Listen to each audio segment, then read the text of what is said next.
नमस्कार सभी दोस्तों को। जैसा कि आप जानते हैं कि आज 27 सितंबर शहीद आज़म भगत सिंह की जयंती है। ये उनकी 116वीं जयंती है। भगत सिंह का नाम सुनकर ही हर आम जन के मन में जो एक क्रांतिकारी का चेहरा उभरता है।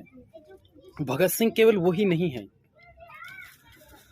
भगत सिंह पर गौरव भारतीयों को इसलिए है कि वो इतनी छोटी उम्र में एक मार्क्सवादी समाजवाद के समर्थक, चिंतक, लेखक और एक बहुत बड़े क्रांतिकारी समूह को मार्गदर्शित करते रहे थे। भगत सिंह का जन्म 27 सितंबर 1907 को, जो वर्तमान पाकिस्तान में एक ज़िला पड़ता है लायलपुर, वहाँ पर एक गांव हुआ करता था बंगा, उसमें हुआ था।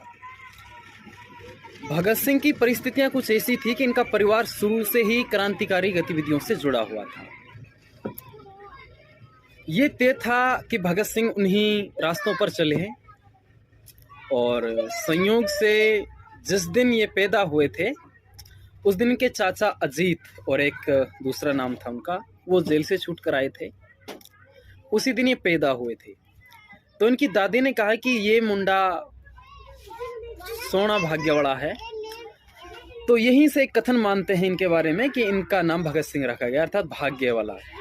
जिस दिन इनके चाचा जी ने अंग्रेजी हुकूमत उनकी जेल से मुक्ति पाई उस दिन ये पैदा हुए, तो इसका मतलब ये भाग्य वाले। भगत सिंह बड़े हुए बहुत ही तेजस्वी व्यक्तित्व के व्यक्ति हुए हैं। छोटी सी ही उम्र में जब 1920 में गांधी जी का जब असहयोग आंदोलन चला रहा था, उसमें बढ़ चढ़कर भाग लिया, विदेशी वस्तुओं का बहिष्कार किया। इनका एक बहुत ही प्रसिद्ध नारा था, इंकलाब जिंदाबाद। इंकलाब का मतलब होता है कि बदलाव, कि इंडिया में बदलाव ये होना चाहिए कि जो ये ब्रिटिश हुकूमत है इससे मुक्ति पाना ही हमारा एक मात्र बदलाव है। भगत सिंह का असली चेहरा तब सामने आता है जब इंडिया में साइमन कमीशन का आगमन होता है। साइमन कमीशन के बारे में मुझे आशा है कि आप सब जानते होंगे भली भांति। इसमें 7 सदस्य थे जो वो पूरे ब्रिटिश के थे, और ये जो फॉर्म किया गया था, कमीशन ये किया गया था कि इंडिया में जो पॉलिटिकल सिस्टम है इसको कैसे मेंटेन किया जाए। इसका बहिष्कार करना एक स्वाभाविक सा बन गया था उस समय में, क्योंकि आंदोलन चल रहे थे ब्रिटिश हुकूमत के खिलाफ।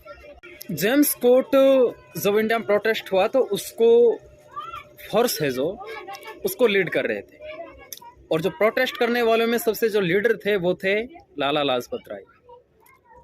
वो पंजाब के बहुत जाने माने नेता हुए हैं, स्वतंत्रता संग्राम में बहुत बड़ा योगदान है उनका।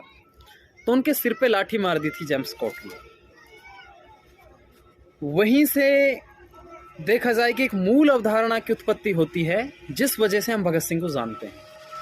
तो भगत सिंह उनसे बहुत प्रभावित थे, लाला लाजपत राय से।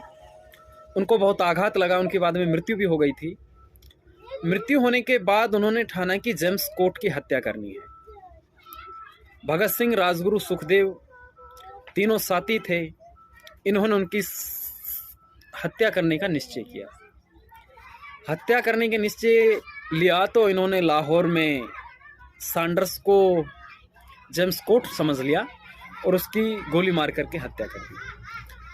ब्रिटिश सरकार ने इस पर लाहौर षड्यंत्र केस चलाया, और केस चलाने के बाद इनको 23 मार्च 1931 को फांसी दी गई थी। बहुत आश्चर्यचकित करने वाली बात यह है कि भगत सिंह की उम्र महज उस समय 23 वर्ष 5 महीने और 23 दिन ही थी जब इनको 23 मार्च 1931 को फांसी दी गई थी। इस फांसी की तिथि का भी कुछ विवरण इस प्रकार है कि उस समय भगत सिंह की फैन फॉलोइंग इंडिया में उस कदर बढ़ चुकी थी, असीम। अंग्रेजों को इस बात का डर था अगर इनको निर्धारित समय पर फांसी दी गई तो भारत में बहुत बड़ा विद्रोह हो जाएगा ब्रिटिश शासन के प्रति, और ये हमको उखाड़ फेंकेंगे। तो अंग्रेजों ने इनकी फांसी के बारे में बहुत कूटनीति अपनाई, और कूटनीति इस प्रकार अपनाई कि इनको फांसी को तिथि को पहले बढ़ा दिया और इनको अचानक फांसी दे दी गई।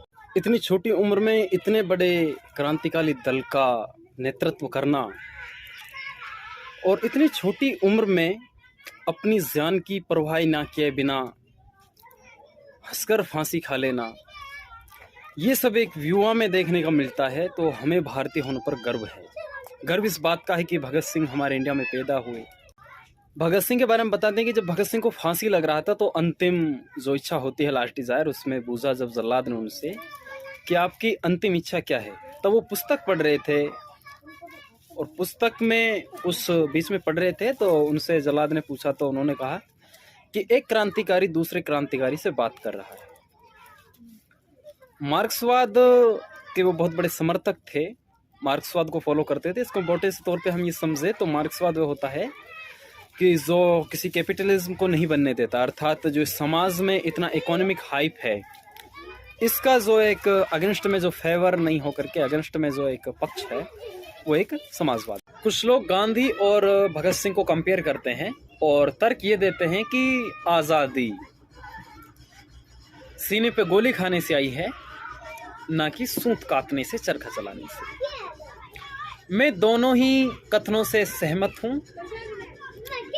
ज़्यादातर क्रांतिकारी गतिविधियों के या फिर जो अपने आप को अपर राष्ट्रवादी, अपर नेशनलिज्म के प्रतिनिधित्व करते हैं, मानते हैं अपने को, वो इस बात से ज़्यादा सहमत हैं कि क्रांति के माध्यम से या फिर सीने पर गोली खाने से अपने को आज़ादी मिली। इस बात में कोई दो राय नहीं है। अगर देखा जाए, दोनों को कंपेयर स्टडी की जाए, गांधी वर्सेस भगत सिंह। गांधी ने एक जन समूह खड़ा किया, किसान और मजदूरों का।